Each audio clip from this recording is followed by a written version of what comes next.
Boa tarde, meu querido irmão, boa tarde, minha querida irmã.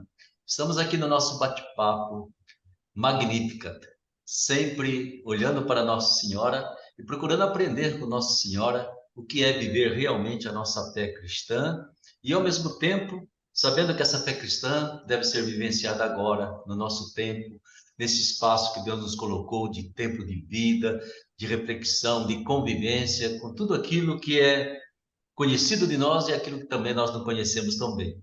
E é por isso que a gente faz esse momento de Magnífica. E sempre eu bate-papo com alguém. Hoje eu tenho uma alegria muito grande.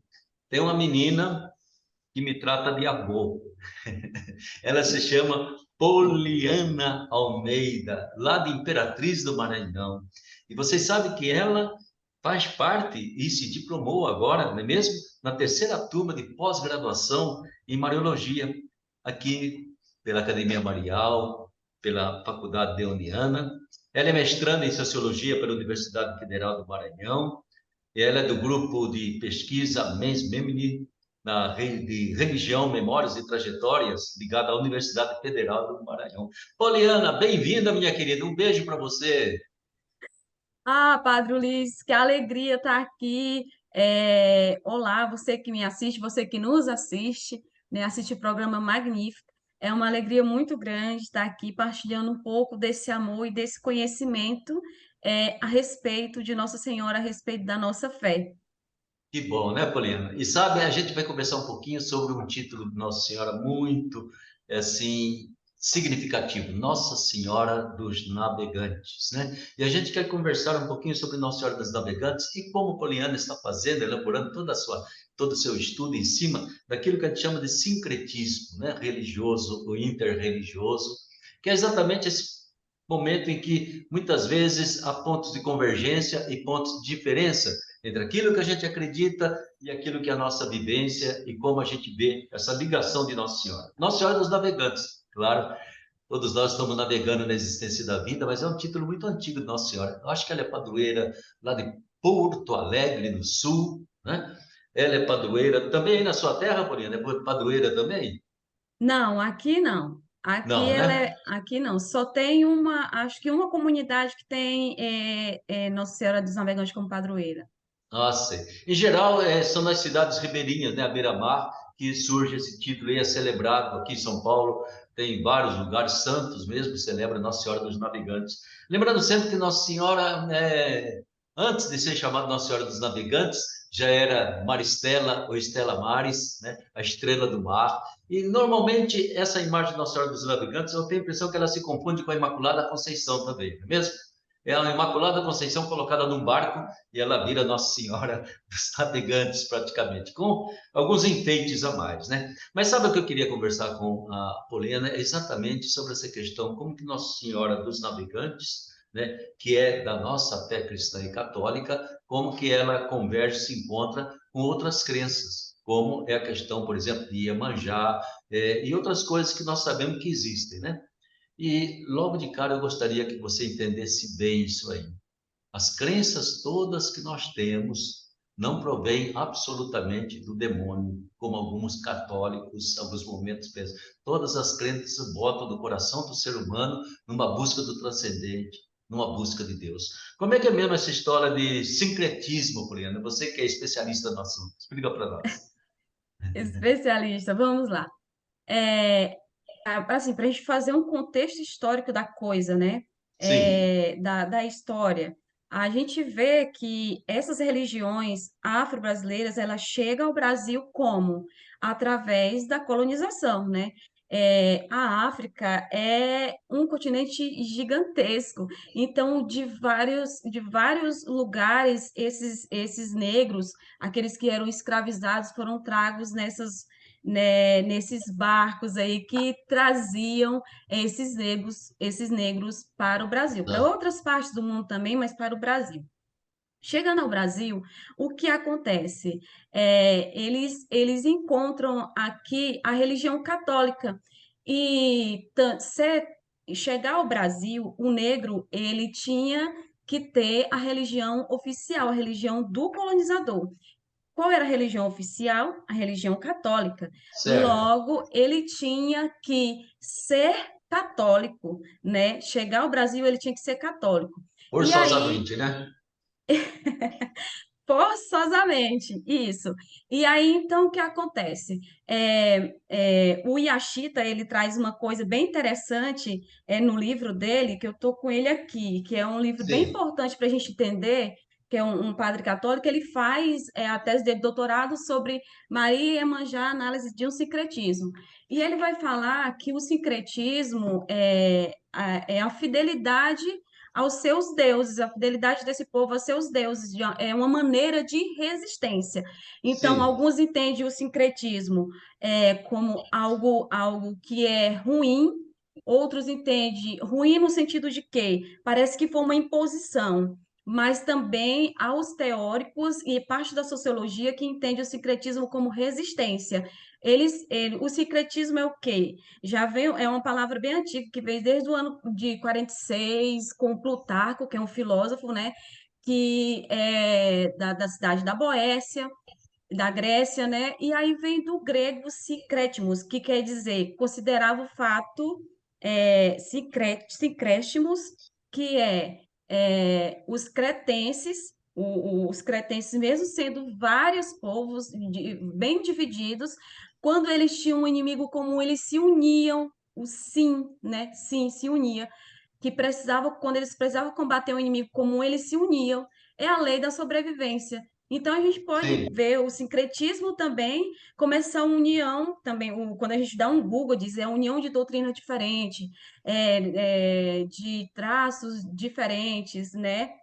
Mas no contexto escravocratas, quando eles se separaram da família, porque tem a questão afro, eles cultuavam os seus deuses que era muito ligado à família, né? A gente vai ver já no mito de Iemanjá, na história de Iemanjá, quando a gente vai passar por lá, que a gente vai passar, como que está ligado à família, às divindades, aqueles que eram cultuados eram sei, antepassados, né?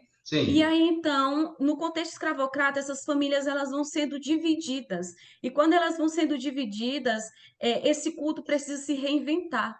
E aí, eles veem nos santos católicos algumas imagens que lembravam os seus antepassados, os seus orixás, as suas divindades, como, por exemplo, Xangô, que eles vê com São Jerônimo, ah, é, sim, o santo guerreiro, que é São Jorge. Há ah, é algum, verdade. há algum, é um santo guerreiro, ou o santo guerreiro, quem é? Ah, é São Jorge.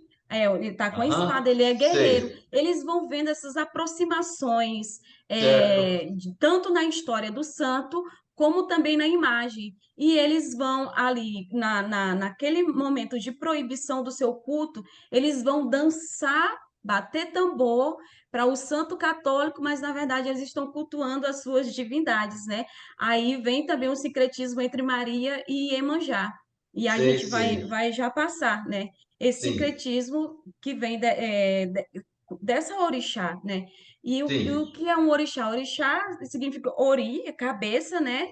É o Senhor e guardião da nossa cabeça, né? Para a religião sim, afro, é aquele que governa a sei, cabeça, né? sei. Ou E essa seja, religião. só lembrando, no fundo de tudo isso está um sofrimento terrível, um pecado imenso, né, cometido por nós cristãos, que foi a escravidão, né?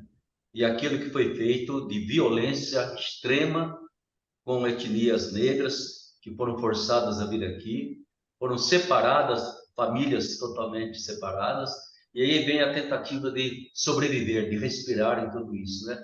Eu acho que Deus então faz com que se encontrem caminhos. Eu acho muito bonito isso, que de repente aquilo que me servia de fundo de fé na minha vivência, lá na minha etnia, no meu, digamos assim, na minha tribo, de repente eu encontro aqui e falo, ah, meu Deus do céu, meu São Jorge, ele é bem parecido. Ele veio para dizer, ah, essa figura de Nossa Senhora, então ela me serve. Ou seja, no fundo, é como se encontrasse um alívio vindo de Deus para o sofrimento que esse povo teve que sofrer praticamente por 4 séculos, né, filho? 4 séculos de dor, de sofrimento, de escravidão, de injustiça, e até hoje continua ainda um pouco desse sofrimento. Mas então a gente vai se encontrar, e eles se encontraram também com Nossa Senhora dos Navegantes, né? Navegantes. Isso mesmo. Então, a partir dessas aproximações daquilo que é Sei. parecido, vem a história de Nossa Senhora dos Navegantes. Como o senhor bem já introduziu, né? É a Aham. estrela que nos conduz no mar, por vezes o mar tempestuoso, o mar sombrio, né? Que Sim, pode ser tanto a figura do mar mesmo, como pode sim, ser também na história da nossa salvação. Então, a devoção à Nossa Senhora dos Navegantes, ela remonta desde a Idade Média, né, do tempo das sim, Cruzadas, em que era ligado o título da Estrela do Mar. Então, quando vinha as tempestades no mar, se recorria a Maria. Ela é comparada à Estrela do Mar, vem desde São Bernardo, se der tempo, a gente vê a oração de São Bernardo de Claraval. Se as tribulações se põem em teu caminho, olha para a estrela, invoca Maria, porque ela nos conduz ao porto seguro, né? É assim dizia São Bernardo de Claraval. Então, ela é padroeira Você dos sabe como que viajantes. é em latim? Respice Como? stella, invoca Maria. Ah, meu Deus, que coisa bonita! O senhor é o poço da Era assim sabedoria. que São Bernardo rezava. Respice stella, invoca Maria. Ah, que coisa bonita. Então, ela, Nossa Senhora dos Navegantes, ela é padroeira dos viajantes, daqueles que viajam, dos marinheiros, dos pescadores, né? Ela se torna, então, a padroeira daqueles que estão ali no trabalho, no trajeto das águas. Sei, Ela, e dos navegantes, dos viajantes, né? E aí, o que é bem interessante é porque ela é invocada também na questão do descobrimento do Brasil, das caravelas, das navegações. E assim, eu vou tocar também mais à frente, que quando esse barco, vou pegar aqui mais à frente, que quando esse barco, essa navegação, ela está no mar com os escravos, eles começam a invocar Nossa Senhora, né? São muitos títulos de Nossa Senhora que é invocado. É, aproximadamente, tem um teórico, que é o Pierre Verger, que aproximadamente era 1.800 invocações à Nossa Senhora no sei, tráfico negreiro, naqueles navios, sim, que os sei. navios eram dedicados à Nossa Senhora, né? Olha E só. aí, e era aproximadamente 1.800, e todos dedicados à Nossa Senhora, e poucos dedicados a Jesus, né? Sim, A Jesus.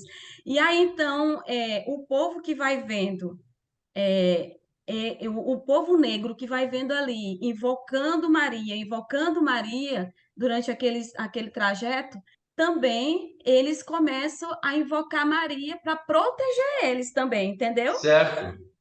Eu acho muito bonito eu achei muito bonito, incrível quando o padre Stefano estava fazendo abriu a reunião dos professores, primeira reunião dos professores de Mariologia do Brasil, Sim. e que ele vai falar assim: Maria é a mulher mais poderosa do mundo, ela está em todos os lugares, né? Digamos assim, É, e nas culturas, ela está, né? Então esse povo escravo começa então a invocar invocar. Maria e os Sim. santos para proteger eles também, né? Então, e já identificando com as suas divindades de onde eles provinham, né? Exatamente. É, Aí, perto, né, nessa aproximação dessa história de Nossa Senhora dos Navegantes, que o sim, Senhor bem tem razão, a religião afro-brasileira, Umbanda e Candomblé, eu falo mais especificamente da Umbanda, que é o meu lugar de estudo, né? É onde eu me sim. debruço, me esforço.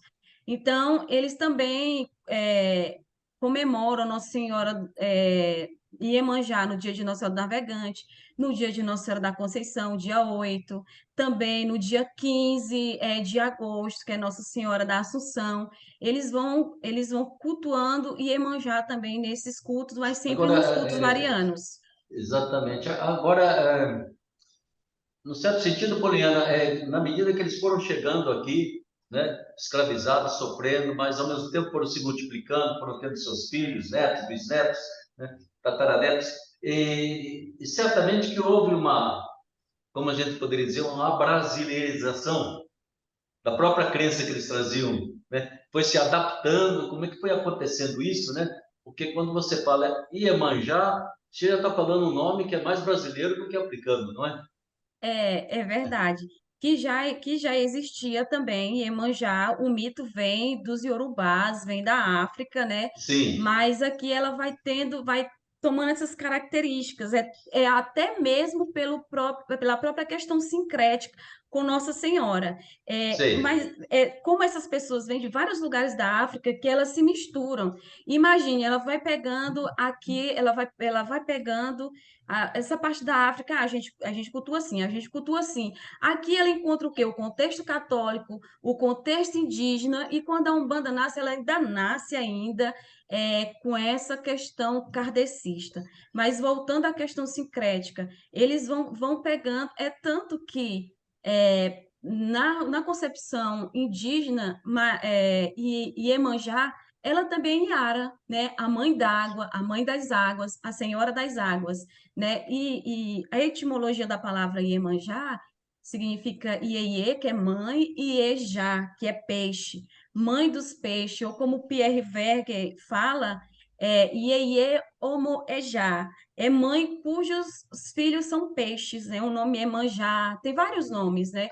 Iemanjá, Janaína, Inaiê, mãe d'água, Calunga. Então, eles têm a maneira de contar esse mito, ou também pode sei, ser Itã, como diz os Yorubás, da tradição Yorubá, né, que são relatos míticos da cultura Yorubá, que eles levam esses mitos a sérios. E aí é importante a gente pensar que o mito não é a mentira, né? Para a gente ir lá para a questão do Mircea Eliade, quando ele fala que o mito, ele conta uma história sagrada, né? Ele relata o modo como algo foi produzido, como algo passou a ser, começou a ser. Então, sei, Iemanjá, ela é o quê? Tem vários mitos, e como o senhor bem falou, é que ela vai se abrasileirando, né? Então, tem um mito iorubá que conta que Iemanjá, ela tinha o fone de ouvido saindo do ouvido. E Iemanjá, ela foi criada pelo Deus Supremo, né? E sim, ela teve filhos, né? Teve esposo, teve filhos. E aí tem um mito de incesto, que já entra aí um pouco o complexo de Édipo, né? Que o filho se apaixona por ela e aí quer possuí-la, ela corre, e aí quando ela corre, ela cai no chão, e quando ela cai no chão, aí quando ela cai no chão, aí daí surge os rios, as águas de onde vêm os orixás, e ela é mãe dos orixás. Já sei, outro mito já vai falar que não, que Iemanjá, ela é mãe que cuida, que é do lar, que ela sempre foi educada para ser mãe, né? Já tem sei, outro mito que vai falar que ela é senhora das cabeças. Então são várias histórias a respeito de Iemanjá que no Brasil, no contexto brasileiro, o próprio Yashita vai colocando, pegando um pouco do pensador que é o Roger Bastide, que é um grande pesquisador da área das religiões afro, que é de pesquisador da religião, né? O Roger Bastide ele vai falar que a divindade africana no Brasil, elas passam por um processo de moralização. Então, não é muito bom você falar que Iemanjá, ela foi possuída pelo filho, ou que o filho queria possuí-la, não. Nesse momento, isso é um pouco resguardado, até porque Maria, ela é toda pura. Então, Maria sendo pura, é um pouco que aproximar essas duas figuras, sei, entendeu? sei. Ou seja, Entendeu? devagarinho, né mesmo? Certas características de Nossa Senhora penetram também na crença de Iemanjá, não é mesmo? E Isso, vai se dando, então, o que você chama realmente de sincretismo, né? Um certo entrelaçamento pela qual a figura ela passa, de qualquer forma, a ser respeitada, né? Exatamente porque evoca também a figura de Nossa Senhora. exatamente. Por quê? Porque Iemanjá, ela vai ser a mãe dos orixás. Ela é a Sim, mãe, então ela é cultuada como a mãe, né, na Umbanda. Ela é mãe. ela cuida. Então, quando ela é comparada a que sempre foi preparada para ser mãe e dona da casa, como já vi pessoas aqui da religião me contarem assim um mito, né? Então, ela é aquela que provê, que é protetora, que cuida, né? E nisso, Maria está ali, entendeu? Na questão da devoção. Quem é Maria? Aquela que protege, aquela que cuida. E aí, bem Que é mãe depois, de já todos nós. que é mãe de todos, assim como Iemanjá é mãe de Sim, todos, né?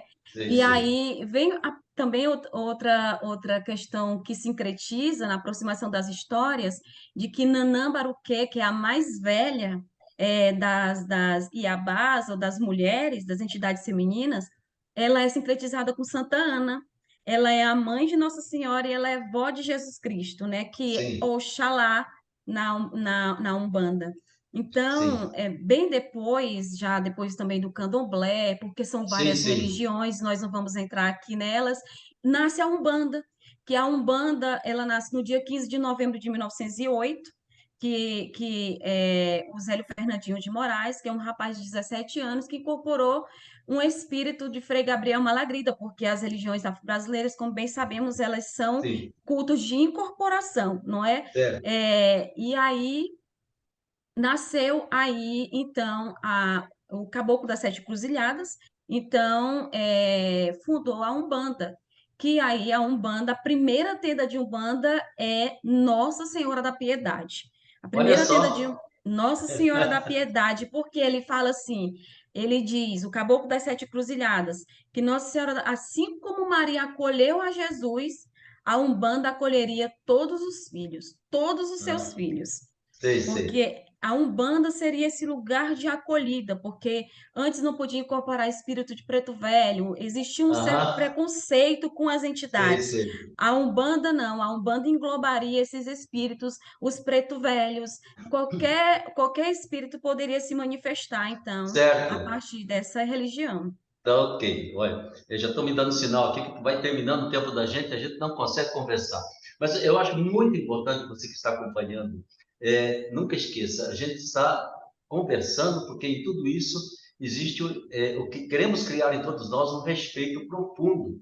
E nunca simplesmente pensar que porque não é católico, porque não é cristão, é do demônio. Joga isso fora no lixo, que isso é uma injustiça muito grande, né? A gente respeita porque são coisas que foram assim, um novelo que foi se formando ao longo da história, né? E que de repente se expressa numa determinada crença, num determinado ritual, não se identifica conosco, mas merece todo o respeito, e principalmente essas conexões que a gente tem, que são profundamente cristãs também, né? Então não pode simplesmente cortar. Mas aí então eu já queria que você entrasse naquilo, como que a gente vive, ou como que você mesma vive esse diálogo, essa atitude diante de todos esses rituais, diante de toda essa crença que existe, e conhecendo essa história até bonita. De um lado, uma história de dor tremenda, que se identifica com o sofrimento de Jesus, de Nossa Senhora.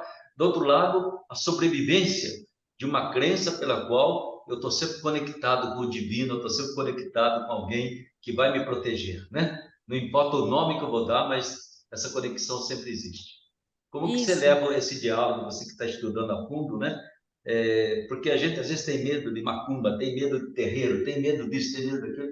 Eu tenho a impressão que é um tipo de fé subdesenvolvida, né? Que não se abre, mas se fecha e é perigosa sempre. Já cometeu muita injustiça, já cometeu até crimes por causa desse fechamento na própria crença, na própria fé. Eu acho assim que indo para assim a minha sociologia brota aqui, né, É, para uma questão social, sociológica, essas religiões elas vêm do povo negro. Quem era o povo negro no contexto escravocrata? Era é, o fedido, era o sujo, era o imundo, era o que não prestava, nem alma ele tinha, né?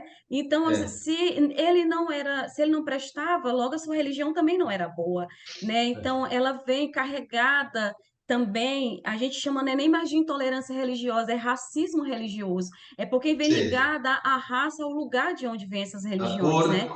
A cor, exatamente, é aí. é, A raça é o grande. Dizem que no Brasil o brasileiro tem preconceito de ter preconceito. Então é isso, né? Então, mas dentro da religião tem assim. quatro olhares, né, que um teórico coloca, que também ele é médium e ele é pesquisador da religião, que é um olhar católico. Eu olho ali, aí Iemanjá, Maria, sim, a Maria está aqui, né? Aí tem um olhar afro, que é desinteressado. Não, é Iemanjá. Ali eu olho para aquela imagem de Maria, mas é Iemanjá, tem um olhar de fusão que eu olho tanto para Iemanjá como Maria. Ali eu olho para aquela imagem e eu vejo Oxum e Iemanjá. E também já tem um outro olhar, que é um olhar de convivência, que você consegue distinguir, né? É Iemanjá e é Maria.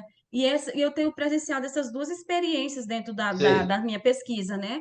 Daqueles que veem Maria e Iemanjá, e tem experiência com Nossa Senhora de milagres, de fé, de sei, sei. graças.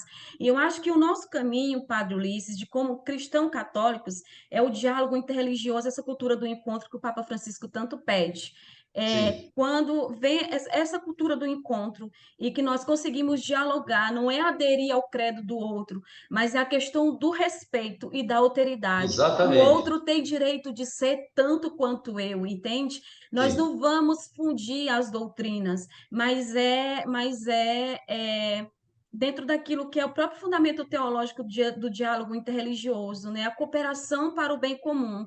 A razão desse encontro não é sociopolítica, não é, também tem essa dimensão, mas sim, o fundamento teológico é o olhar, deve ser o olhar de Deus, né? Porque a razão não está em nós, nós podemos permanecer na nossa fé, na nossa própria identidade cristã, da qual nós não devemos abdicar. Estou lendo uma frase do Papa Francisco: para agradar o outro, e ao mesmo tempo ter a coragem da alteridade, que implica o pleno reconhecimento do outro e de sua liberdade. O outro pode ser, né? O outro tem o direito e, de ser. E aí vem também, que não dá tempo de ver, os documentos, né, sobre a igreja sim, e as religiões, que é, certo. pós-conciliar, Nostra Aetate, né, que Uhum. vai falar que a fraternidade universal reprova, a igreja reprova toda discriminação racial ou religiosa. Aí vem outro documento também, de 25 anos depois da Nostra Aetate. E então, assim, a igreja ela nos oferece esses caminhos para o diálogo. Às vezes, Certo. nós católicos nos fechamos no devocionismo, no medo, numa fé, como o senhor fala, que não é uma fé, né? E a gente se priva desse diálogo, de conhecer e respeitar o outro. Assim não Exatamente. depreda terreiro, assim não se mata um afro-religioso, assim todo mundo se respeita e trabalha para o bem comum. Exatamente, minha querida. Eu acho que você coloca o ponto, entende? Se há respeito, não há julgamento. Eu não tenho direito de fazer um julgamento sobre os outros, muito menos a estupidez de usar de violência, entende? Contra aqueles que têm uma crença diferente. Então é sinal que a minha fé é muito débil, não vale nada, não me leva à fraternidade, não me leva ao respeito, não me leva ao amor, não sou de Jesus. Posso estar com todo o nome de cristão, na hora que eu não respeito, julgo, acho que demonizo, que é pior ainda, demonizar, né? Pronto, eu mesmo estou me excomungando dessa união com Jesus, né? Eu acho que você coloca muito bem. E esse diálogo interreligioso é que nos leva a sermos humanos e ao mesmo tempo sermos fraternos. E na hora que a gente consegue ser humano e ser fraterno, a gente é de Jesus, não importa o título que tenha na testa, a gente pertence a Ele de todo o coração, né? Poliana, muito obrigado, minha querida, pela partida que você fez. Tem muito mais Esse tempo assunto é para a gente muito conversar. rápido. Você está com tanta coisa na cabeça, a gente bate papo uma outra hora, tá bom? Mas eu creio que você passou o essencial daquilo que é realmente o diálogo interreligioso. E só existe diálogo onde existe respeito, só existe diálogo onde a minha fé é segura, eu não preciso abdicar dela, né? E só existe diálogo quando a gente converge na fraternidade, na humanização e depois nessa história tão bonita, né? Que foi de sobrevivência espiritual de todo um povo que foi arrastado e viveu séculos de uma escravidão e hoje faz parte do nosso povo. Hoje é nossa gente, hoje é brasileiro, né? E muitas vezes vivencia a sua fé numa certa mescla, mas lá no fundo da alma traz uma presença de Deus muito grande, principalmente quando essa presença se abre em caridade, se abre em fraternidade. Um beijo para você, minha querida. Muito obrigado, viu? Estou com minha Nossa Senhora Aparecida Então aqui. tá bom. Obrigada, muito obrigada, É, Academia Marial, muito obrigada, Padre Ulisses. tá Eu ok. acho que esse diálogo, esse momento é assim muito importante. Muito Tá obrigada. ok. Deus te abençoe, abençoe a tua família, abençoe a todos aí. E você que nos acompanhou, a nossa alma engrandece o Senhor, exulta o nosso espírito em Deus, nosso Salvador. Fique com Deus, um grande abraço. Até a semana que vem, se Deus quiser.